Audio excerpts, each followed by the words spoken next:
He keeps killing everybody. Everybody.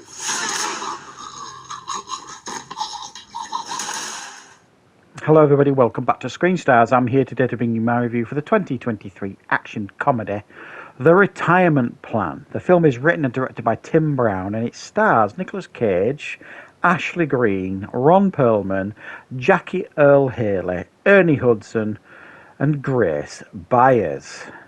Now, the film focuses on Nicolas Cage's character Matt, who has retired out on the Cayman Isles, and his daughter, Ashley, has got herself in a spot of bother with her husband, her husband has stolen like a drive from Jackie Earle Haley's character, Donnie, and this drive has got some really incriminated evidence on it, as they all do, drives in movies.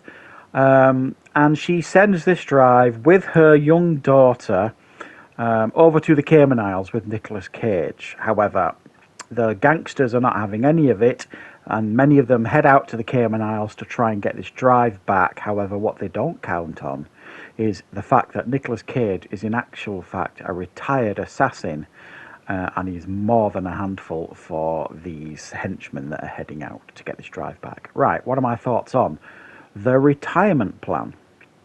I thought the trailer for this one that I saw a good few weeks ago now looked fun. The film, to me, looked like it was a lot of fun.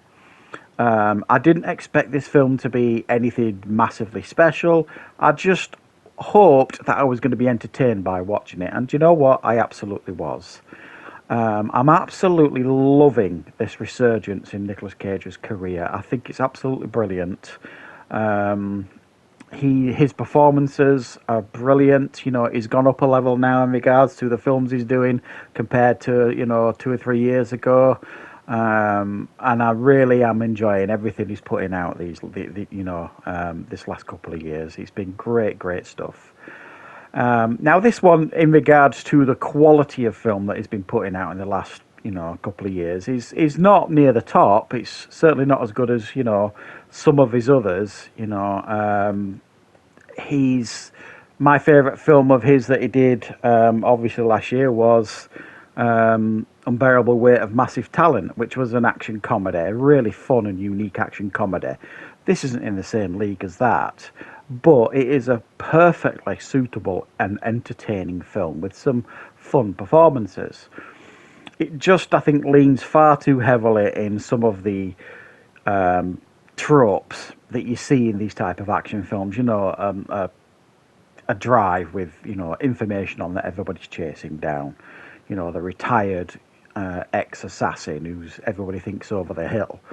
The kidnapped granddaughter, and I could go on and on and on. Really, he's got lots of different tropes that we've seen many times before in movies like this.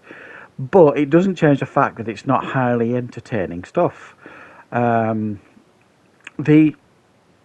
tag of action comedy for this doesn't necessarily sit comfortably with me, because it's not what I would describe as funny, this film. It's light-hearted in its approach sometimes, but it's not what you would call, side-splittingly funny or anything. It's not a traditional action comedy. It's just more of a situational comedy, some of the situations some of the characters find themselves in. But it's also got as well some pretty interesting characters, other than the Nicolas Cage one. We have Ron Perlman, for example, who plays, I think it's Bobo, one of the top henchmen for this gangster, who plays this quite nuanced henchman, really, who's essentially kidnapped the granddaughter, but he forms kind of a little bit of a bond with her. And there's some quite sweet moments with them in their scene, sort of thing. So he's not the usual heavy. And he's got quite a sizable part, Ron Perlman, which I'm always pleased about in movies like this. And then you get other characters like the Ernie Hudson character, who feels a very forced character. I don't have an issue with his performance or anything, but it's one of those exposition characters who's only there, really, to explain to Nicolas Cage's daughter, Nicolas Cage's past and that sort of thing, and explain to us. There's not really much use for the character beyond that in the film, and it's got the usual, figures of authority, like for the like the FBI type people. You know, you've got people betraying people in the behind the people's backs, all that kind of stuff. So there's lots of familiar tropes going on in this film, but I think the central performance by Cage here is a lot of fun. I mean, it's not over the top Cage. There are a couple of moments in the film where you see him tipping his hat to some of his previous performances, and I'm not going to spoil them. So if you're a fan of Nicolas Cage, watch the film and see if you can spot some of his kind of nods to previous performances in some of his films. It's actually quite a lot of fun, to be fair. And as we know, Nicolas Cage has always been able to handle action scenes particularly well, and he does here as well. At times his hair looks a bit dodgy and it's clearly a hairpiece, but at other times it looks perfectly natural. So there's a little bit of that going on as well. But and because of the location, I believe it was filmed in the Cayman Isles as well. It's got, you know, quite a beautiful setting, so it's always very bright and colourful, and the action scenes are nicely put together as well. Now, interestingly, while I was watching this film, I kept recognising cast members. Ron Perlman, and I mean, I could go on. There was literally about 5 or 6 different cast members for a film I have just recently watched and recorded a review for called The Baker, starring Ron Perlman. And that's a review that will be coming up this week. And it's literally got about 6 or 7 people in that film, The Baker, from this film. And I was like, this seems a bit weird. And in actual fact, it's got the same producer and the same casting director, these both films. And it's never happened before where I've kind of watched 2 films in the same week with like an awful lot of the same cast members in it. I just thought that was quite interesting. But if you're interested in The Baker, the review will be coming up in a day or two, and you watch that as well if you're interested in seeing what that film is about.